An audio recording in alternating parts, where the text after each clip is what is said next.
Assalamualaikum warahmatullahi wabarakatuh. Sahabat Tani, pada pagi hari ini kami di komunitas membuat asam amino. Nah, gunanya asam amino itu adalah untuk memperbaiki pH tanah supaya kalau dipupuk semuanya diresap oleh tanaman. Sahabat Tani, untuk bahan-bahan asam amino yang kita butuhkan adalah 40 liter air, kemudian 5 kilo belimbing buluh, 8 kilo ikan lemuru dihaluskan, 3 liter tetes, 3 liter EM4.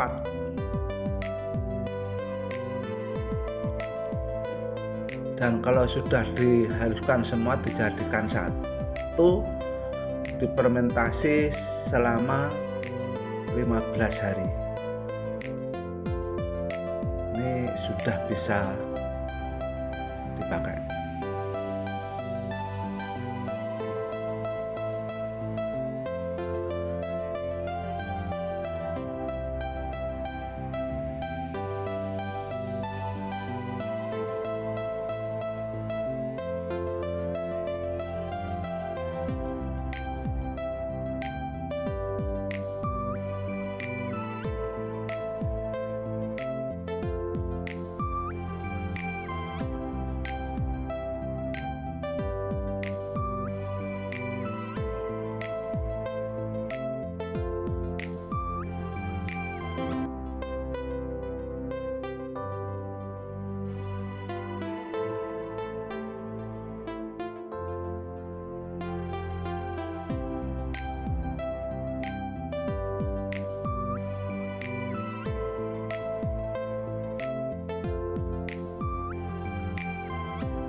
Asam amino itu dia pembenah tanah. Pembenah tanah itu sama kayak, ingat waktu kita buat mol akar? Ingat yang dari akar-akaran? Yang dari akar-akaran terasi itu ingat enggak? Iya, PGPR itu ingat enggak Bapak? Enggak percaya aku lah ingat itu. Pasti enggak. PGPR ingat tapi bahannya kan? Itu tidak bisa ditinggalkan ya Bapak-bapak. Kalau misalkan jenengan sudah tidak ada lagi yang mau dibuat atau mol akarnya sudah habis, buat lagi. Karena pembenah tanah itu ada tiga serangkai pembenah tanah. Mol akar yang barusan jenengan buat ini namanya asam amino, dan ada lagi namanya asam humat. Asam humat. Nah, tiga-tiganya dia itu pembenah tanah, menggemburkan tanah, menaikkan pH tanah. Menaikkan pH tanah itu gunanya supaya dia tidak asam-asaman. Karena kalau misalkan jenengan fokusnya jeruk sama buah naga, pernah diukur pH-nya? Nggak pernah. Pak, ada pH tanah di BPP Pak Arsono? Ada pH tanah di BPP? Ngukur pH tanah? Itu boleh dipinjam, ya. Jadi untuk mengetahui pH tanah, jenengan tahu pH tanah Pak? Tahu ya. Berapa yang bagus? 6 sampai 7 ya. Jenengan kalau dia nanam buah naga 6 cukup. Tapi kalau dia nanam tanaman pangan, padi, jagung, kedelai, itu harus di antara 6 dan 7. Ya Pak. Kadang kondisi tanah kita itu sudah sangat bagus kalau dia 5. Pernah saya ngukur di lahan buah naga cuma dapat 3. Jadi kalau kita rutin memberikan pembenah tanah, dia bisa menaikkan pH tanah. Jadi kalau pH tanahnya rendah, masih bapak pupuk sing non subsidi ya, yang paling bagus, dia tidak bisa menyerap. Tapi kalau pH tanahnya bagus, pupuknya yang biasa aja, tidak sebagus yang non subsidi, dia bisa baik penyerapannya gitu loh Pak. Makanya jangan ditinggalkan mol akarnya. Kenapa semuanya saya awali dari mol akar kemarin? Karena kalau sudah bagus tanahnya, dengan ngasih perangsang bunga, ngasih pembesar buah, dia bisa diserap semuanya. Kalau ngasih mol akarnya cuma sekali pada saat itu pembuatan pembagian dipakai habis, nggak dibuat lagi, gimana mau bagus tanahnya? Jadi kumpulan ini bukan cuma kumpulan, oh ada 12 yang mau dibuat, berarti 12 kali pertemuan selesai, oh enggak. Harus ada lanjutannya. Kemarin kan kita sudah buat APH yang agen hayati yang Bapak untuk pestisida insektisida sudah. Itu harus dilanjutkan lagi. Ya, jangan berhenti kalau bisa, melakukan terus. Ya, walau misalkan tidak pada saat kita kumpulan kayak ini, pada saat jenengan kumpulan rutinan yang lain misalkan bisa dibuat. Singgang waktu pemakaian. Gimana? Singgang waktu pemakaian. Kan kalau mol akar, asam kuman, asam ini kan bisa campur, bisa dipakai seminggu sekali. Atau paling jauh itu rentang paling jauh 20 hari sekali. Paling dekat itu seminggu sekali. Apa? Ya tanahnya juga capek, paksa berbuat tapi gak dikasih makanan sehat. Gitu loh. Udah karena kita disuruh nyangkul tapi gak dikasih segong gak enak lauk kayak gitu. Oke? Makanya kalau sekarang tanah bapak itu atas kayak tanah lapangan sepak bola, yang bertobat baik-baik dibenahi tanahnya. Ya. Rata-rata. Bukan rata-rata kabeh ngono iku. Rata-rata atos. Orang tahu. Kalau saya apa jenenge? Jalan di lahan jeruk sama lahan buah naga. Itu kayak jalan di lapangannya Pak Puji nih. Iya, sampean enggak punya cahaya. Lebih parah lagi. Ya aku dengeran juga.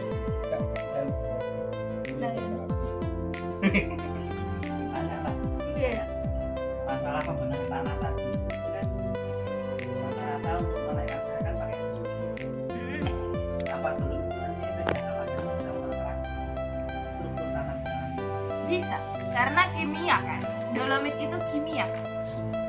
Dan yang kalau menaikkan pH tanah, kalau dolomit itu dia kan kapur. Tapi kalau jenengan lihat di bungkusannya, bukan hanya kapur yang ada di sana. Iya, ada banyak juga.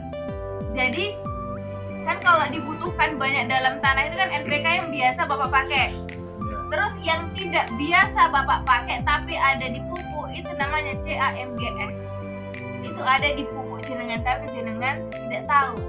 Iya kan? Masa Bapak pernah ke kios beli pupuk MG, beli pupuk CA, beli pupuk S, pernah tidak? Enggak. Sehingga NPK dan dolomit itu bisa digunakan, tapi dolomit itu tidak berdiri sendiri. Dolomit ini digunakan kan sesering mungkin. Misal tanahnya asam-asaman dikasih dolomit, tapi kan tidak selesai, di musim berikutnya kan dia akan asam-asaman lagi. Kalau pembenah tanah, dia membenahi tanah ini untuk jangka waktu yang lama. Kalau rutin menggunakan 3 serangkai yang tadi saya bilang itu, di musim ini asam-asaman, musim depan tidak akan asam-asaman. Beda dengan dolomit, setiap musim jenengan harus pakai gamping itu. Iya, Nah, sama. gamping. Belum harus gamping beda. Lah wong gamping tuku unggulan iku ya, Pak. Unggulan kuwi Dicakui.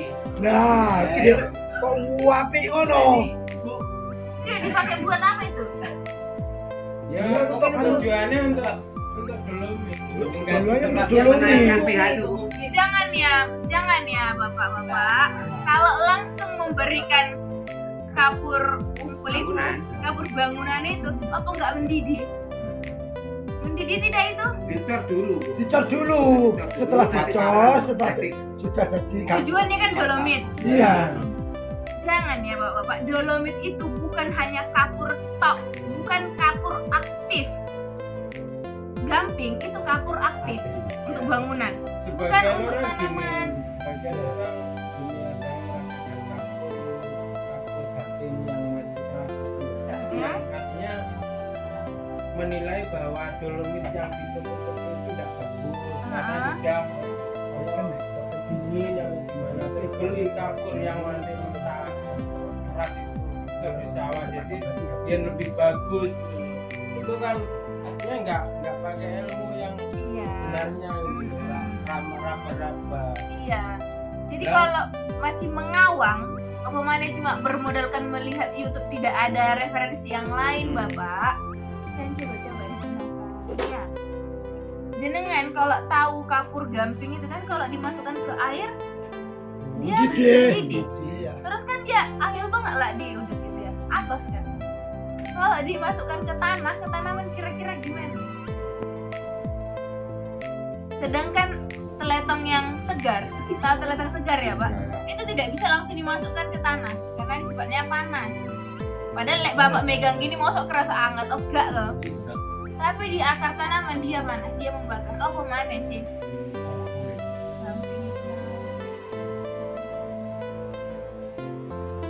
Oke? Iya. Setelah sudah dicor itu sudah menjadi gamping. Baru ditabrakkan itu sudah nggak mendidih kok. Memang tidak mendidih, tapi itu panas Bapak. Kalau segampang itu membuat dolomit, kenapa harus ada perusahaan yang mengeluarkan dolomit kan gitu? Ya Bapak, kalau mau cara yang lebih gampang ya pakai 3 serangkai selesai yang tadi. Tidak sampai membuat-buat gamping itu. Tidak usah pakai dolomit. Terus dosisnya itu Aplikasi di Satu-satu ya. Dosis pemakaiannya nanti masing-masing itu kan 2 gelas per tangki. nanti tangki 20 liter. Nanti 500 Ya, sekitar 300 ya. pakai ini. Pak, masing-masing itu kalau diaplikasikan masing-masing dia 2 gelas. Tapi ketika jenengan campur ketiga-tiganya menjadi satu dalam satu tangki pakai 1 gelas. Paham? Kalau misalkan mau aplikasi molakar pakai 2 gelas, aplikasi asam amino pakai 2 gelas, nanti asam fumat pakai 2 gelas. Tapi kalau ketiganya itu mau dicampur dalam satu tangki masing-masing 1 gelas. Gimana tadi Pak pertanyaannya? Ya, jadi foto rumah tak baik. Akhirnya ada melebar. Pokoknya aplikasinya berapa? Tapi tak tahu. Karena ini pembenah tanah, berarti kan ada area. Per 2 gelas itu areanya ada berapa meter atau Bukan seperti itu sebenarnya. Tergantung cara petani nyemprot. Jenengan luas seperempat berapa nyemprot? Berapa tangki? Kalau Empat pembenah tangki. tanah ini rata-rata ada endapan. Kalau di tangki nyumbat, ini akan dikocor atau disiram ya.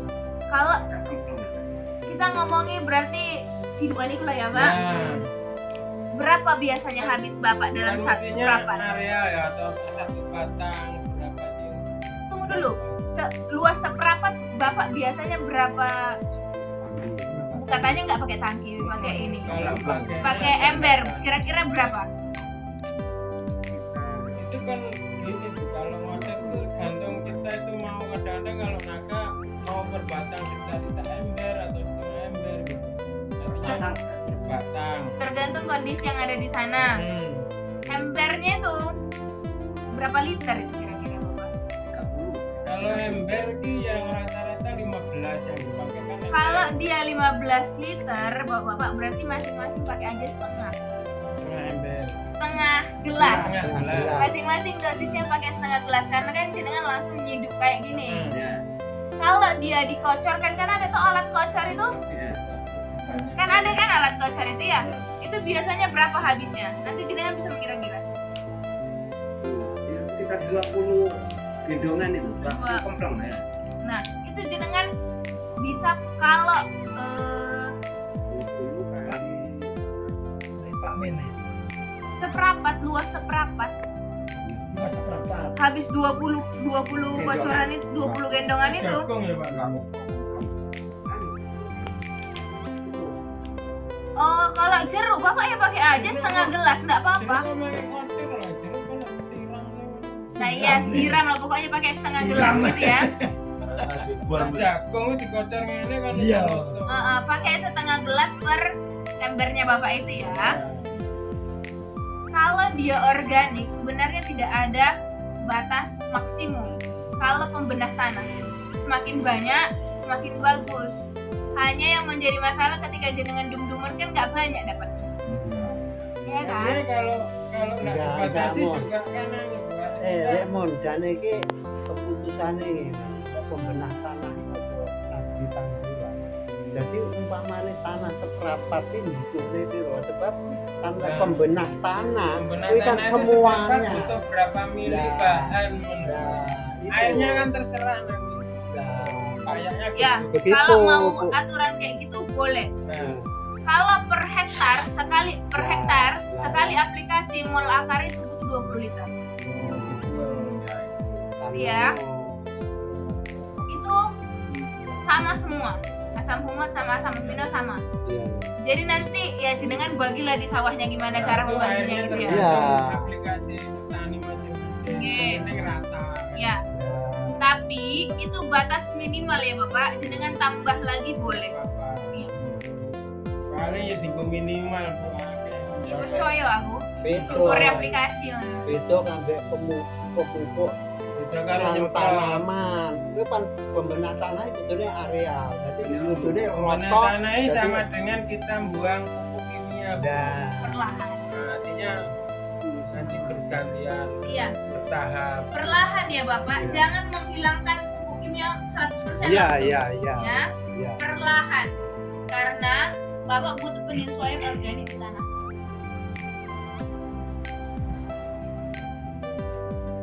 Saya pernah tanya ini ke jenengan, tapi saya mau tanya lagi. ya, ya. Berapa dosis konstrak? Itu aja pengalaman enggak sama. Ya katakanlah satu sak. Kalau gitu saya ya. ini Ponska seperempat itu hanya Pak Simen 3 sak.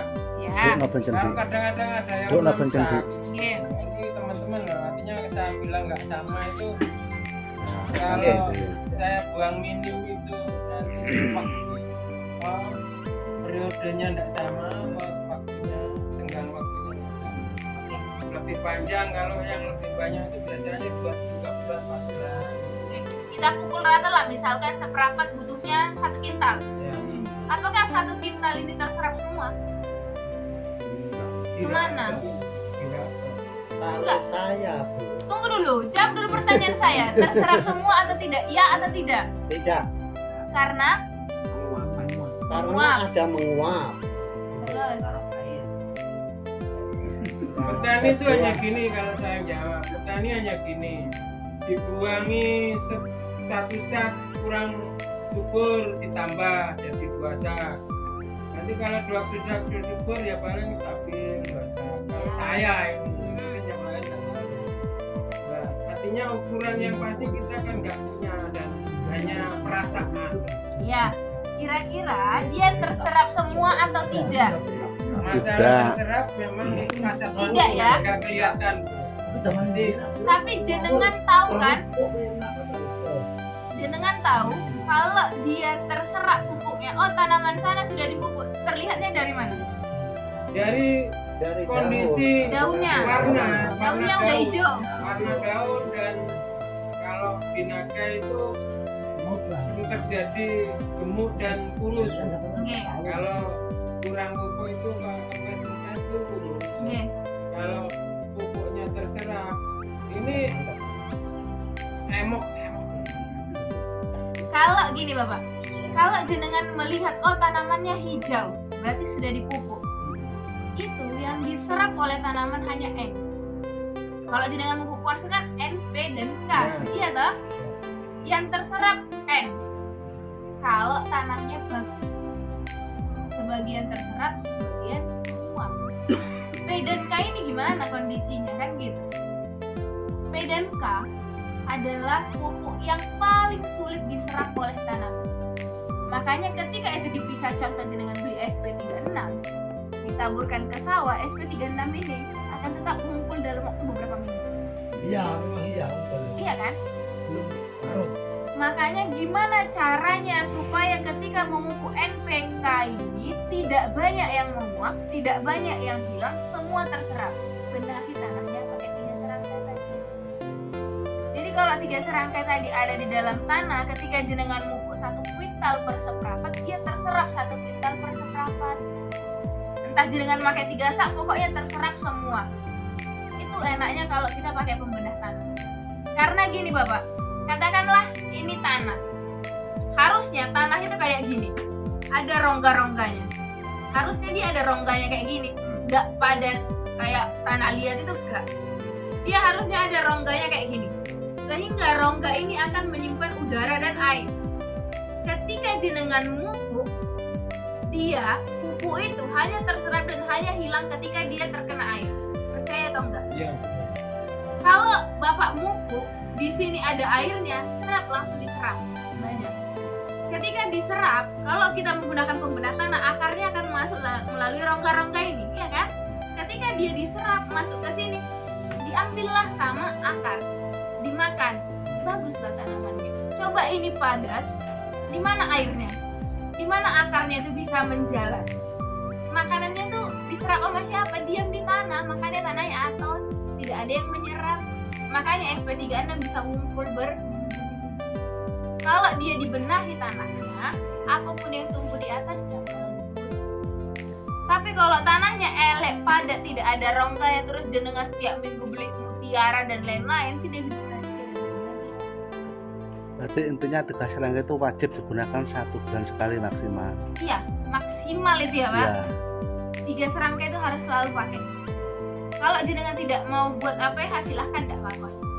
Tapi kalau 3 serangkai ini tidak boleh ditinggalkan. Dia kan membenahi tanah, iya Pak. Dia tadi membenahi tanah terus membantu penyerapan pupuk. Tugasnya itu. Bapak ingat yang kita buat agen hayati kemarin yang fungisida dan lain-lain? Selain fungisida dan insektisida, tugas dia adalah menggandoli pupuk ini supaya tidak hilang kemana-mana. Jadi ketika dia diserap, dikasih agen hayati itu digandoli supaya dia tidak diserap sepenuhnya oleh tanaman. Cara kerjanya dia di dalam tanah. Makanya besok kalau kita membuat yang baru, misalkan kayak bulan depan kita membuat asam kumat, jangan ditinggalkan mol akarnya dibuat ya. Kalau tidak bisa membuat sendiri, kita buat sama-sama di pertemuan berikutnya. Jadi nanti aplikasinya segitiga-tiganya ada asam kumat, amino, sama mol akar. Nah, asam kumat yang mau dibuat ini menyimpannya cukup lama, butuh waktu 4 minggu, 1 bulan berarti. Dia bagus. Bapak pernah kedatangan sales atau dibagikan dari BPPD Kukuhan? Belum pernah. Gak pernah ya? Gak ada ya Pak? Oh, Bapak kurang juga ya Pak? Nah, itu kemasannya segini paling ya Pak, setengah ini ya. Harganya tuh 60.000. Dia itu sebenarnya asam kumat, tapi dia menjual 100 gram itu dengan harga 60.000. Padahal kalau Bapak mencari eceng gondok modalnya tenaga. Kan gitu. Dan yang kita buat itu lebih segar, lebih fresh. Kan tadi pematikannya sama terasi tetap bisa. Yang mana? Kan yang di bumbu tadi. Beda. Kalau ada pengganti asam amino yang lain Bapak, selain apa jenis itu? Lemuru bisa menggunakan ukicot. Kita kan mencari yang kandungan asam amino yang tinggi toh? Lebih mahal. Ukicotnya itu lebih mahal. Lebih hangat. sulit untuk cari. Apa yang di apa lagi selain bekicot namanya Pak? Keong. Keong. Keong. Keong ada keong. Banyak. Keong juga bisa digunakan. Kalau air. Hah? Keong air. Sembarang keong pokoknya. Cuma keong itu kan angel diajur. Bulat. Kalau jenengan mau, saya kasih tahu bekicot atau Keong. keong, Blender. tapi nggak bisa di blender Pak. Tapi kalau dibusukkan kan artinya kalau di Seng- kan Sing enak pang tetep lemu bulan pena. Kalau itu angel gosok kalau dipanasin enggak panas. gini, si kenapa kita pakai asam? Kenapa kita pakai lemuru? Karena lemuru asam aminonya tinggi. Sebenarnya yang paling tinggi itu adalah golongan bekicot dan keong. Hanya bekicot dan keong ini angel dia ajur. Kalau direbus dulu, kandungan asam aminonya anjlok. Terus cangkangnya Enggak. buang enggak? Yo, buang toh. Dibuang kan dicongkel dalamnya. Diambil dagingnya. Makanya Sama sebenarnya lendirnya itu berarti. ya, masa bisa dipisah? Pokoknya diisai gitu lah. Itu paling gampang membuatnya. Karena kalau Bapak mencari 3 kilo bekicot atau keong itu campurannya dengan setengah liter saori. Tahu saori Bapak? Saori saus tiram itu loh. Itu campurannya. Terus dengan 10 liter air selesai. Tapi itu nggak bisa diacur. Iya kan? Artinya dibusukkan supaya lumet gitu enggak? Baru langsung hancur waktu. Emang dia bisa lumet? Bisa. Kalau busuk bisa. Berarti asam aminonya sudah hilang Pak? Tapi punya lewat. Iya, pas lihat kan ke sawah kan dulu Pak. Merah. Gini, semakin banyak tanaman hortikultura, sayur-sayuran, berarti tanah itu gembur. Gembur, definisi tanah gembur, dia gampang ditanami, dia hitam, pekat, dia sehat, itu gembur. Kalau tanah yang dimaksud jenengan itu bukan tanah gembur, tapi tanah yang kandungan tanahnya lebih banyak pasirnya. Lempung namanya, lempung berpasir. Makanya saya bilang, kalau jenengan pernah ke Tumpang, mereka menanam tanaman apel, ini sama-sama tanaman apel kayak di Batu, tapi di Tumpang mereka harus seperti jenengan, harus dipadatkan tanahnya, karena di sana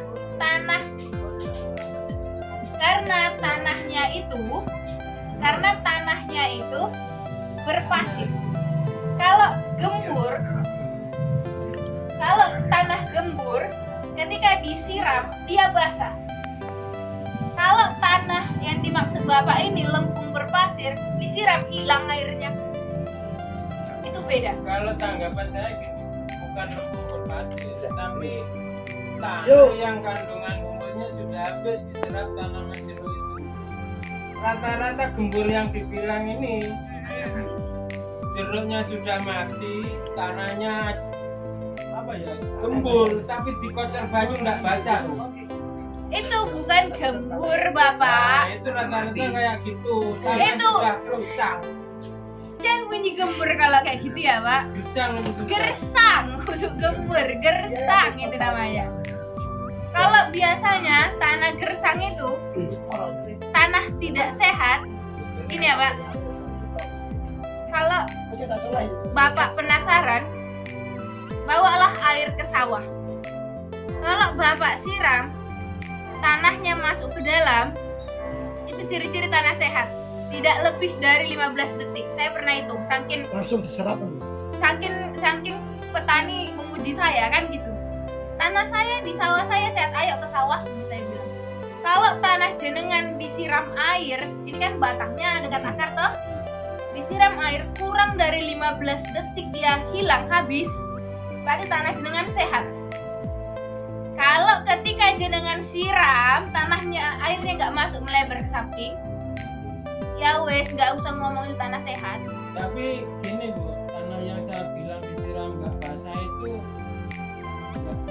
nggak selebar lahan itu, tapi rata-rata yang di pangkalnya batang itu. Kalau di sini itu sehat, pas pangkal itu Berarti dia kan basah. gersang itu Nah, loh. itu kalau bisa basahnya kalau mengairinya direndam Lama, dilek baru gitu kan? bisa basah. Kalau hanya disiram gini aja Nggak bisa. tinggal Berarti tinggal ndang kita ambil mulai. aja lah tanahnya ndang bangun omah kan kokoh itu. Iya. Sebenarnya Iya itulah Mbak Diman. tanah-tanah yang butuh pembenah Jawabannya tanah kayak gitu.